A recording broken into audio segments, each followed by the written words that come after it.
In this video, I will show you two organic methods to protect apples from bugs. You will see which method is best, organza bags or Ziploc bags.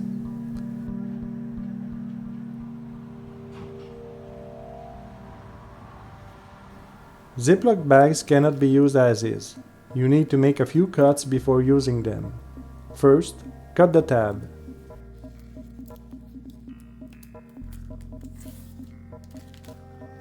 Then, cut both corners. It doesn't have to be perfect.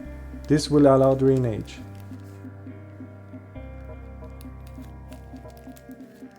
Finally, open the bag and cut one small slit on one side of the zipper.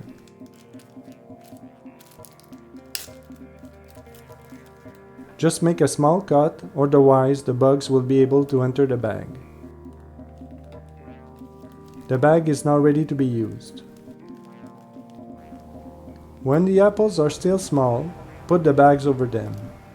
Make sure the stem comes out from the slit in the zipper. Then close the bag.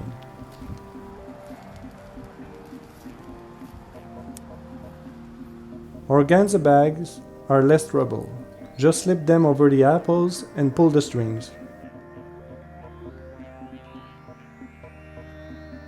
Later in the season, we can see some humidity in the Ziploc bags.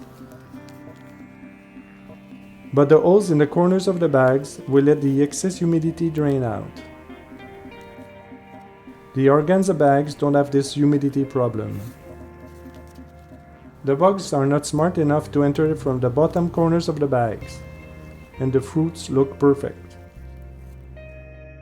Well, some bugs might be smart enough after all. This looks as damage done by earwigs. Or maybe ants. But it looks like only the skin is affected. I think the fruit will still be good to eat. At the end of the season, many fruits in organza bags were damaged. With time, the wind managed to loosen the strings of the bags. This opened the way for the bugs to attack the fruits. Fruits in Ziploc bags were almost all perfect. Ziploc bags also protect the fruits from apple scab, because the apple scab spores cannot land on the fruit and develop. With Ziploc bags, you get perfect organic apples. In conclusion, I would not use organza bags again for apples or pears. They have less humidity and are best suited for stone fruits. But they become loose over time and some bugs lay their eggs on them. The best way to protect apples and pears is to use Ziploc bags. They make a good bug protection and can prevent disease like apple scab. They are also way less expensive. But there is more humidity built up and a few bugs find ways to enter the bag. Because of the high humidity, they can only be used for apples and pears. Do not put Ziploc bags on stone fruits or they will rot. I hope this helped you, and don't forget to click like or subscribe. Thanks for watching.